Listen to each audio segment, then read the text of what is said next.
ഇന്ന് നമ്മൾ ലഞ്ച് കഴിക്കാൻ വേണ്ടി വന്നിട്ടുള്ളത് സമൃദ്ധിയുടെ കടവന്ത്രയിലുള്ള ഔട്ട്ലെറ്റിലോട്ടാണ് കേട്ടോ. സമൃദ്ധിയെ പറ്റിയിട്ട് ഒരുവിധം എല്ലാവർക്കും അറിയുന്നുണ്ടാവും. 20 രൂപയ്ക്കും 40 രൂപയ്ക്കൊക്കെ ഊണ് കിട്ടുന്ന ഒരു സ്ഥലമാണിത്.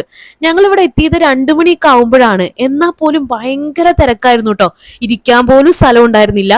പിന്നെ ആൾക്കാർ വന്നുകൊണ്ടേ ഇരിക്കുകയായിരുന്നു. കുറേ ഐറ്റംസ് ഒക്കെ തീർന്നു പോയിട്ടുണ്ടായിരുന്നു, സ്പെഷ്യൽ ഒക്കെ കേട്ടോ. അങ്ങനെ കുറച്ചു നേരം ക്യൂ ഒക്കെ നിന്നിട്ട് നമ്മൾ ഓർഡർ ചെയ്ത സാധനം കിട്ടി. ഒരു ഊണും ചിക്കൻ കറി നെയ്ച്ചോറും അടങ്ങിയിട്ടുള്ള ഒരു കോംബോയും ആട്ടോ നമ്മൾ ഓർഡർ ചെയ്തിട്ടുണ്ടായിരുന്നത്. ചോറിന്റെ കൂടെ സാമ്പാർ, എലിശ്ശേരി, ഒരു ഉപ്പേരി, അച്ചാറ്, കൊണ്ടാട്ടമുളക്, മോര്, രസം, പപ്പടം, ഇത്രയും ഐറ്റംസ് ആണ് ഉണ്ടാവുക. 40 രൂപയാണ് കേട്ടോ. പക്ഷെ നല്ല ക്വാളിറ്റിയിലും ക്വാണ്ടിറ്റിയിലും ഒക്കെയാണ് നമുക്ക് ഇവിടുന്ന് ഫുഡ് കിട്ടുന്നത്. അതുപോലെ തന്നെയാണ് നെയ്ച്ചോറിന്റെ കാര്യം. 120 രൂപയാണ്. ഒരു പീസേ ചിക്കൻ കറിയിൽ ഉണ്ടായുള്ളൂ എന്നുള്ളത് മാത്രമേ ഉള്ളൂ. ബാക്കി അടിപൊളിയായിരുന്നു കേട്ടോ. അതുപോലെ ഇവിടുന്ന് ഇലയിലാണ് നമുക്ക് ഫുഡ് കിട്ടുക. അതും ഭയങ്കര ഇഷ്ടമുള്ള ഒരു കാര്യമായിട്ടോ എനിക്ക്. പിന്നെ കടവന്ത്ര മെട്രോ സ്റ്റേഷൻ അടുത്തായിട്ടാണ് ലൊക്കേഷൻ വരുന്നത്. ചിലപ്പോൾ ഗൂഗിൾ മാപ്പ് പണിതരാൻ ചാൻസ് ഉണ്ട്.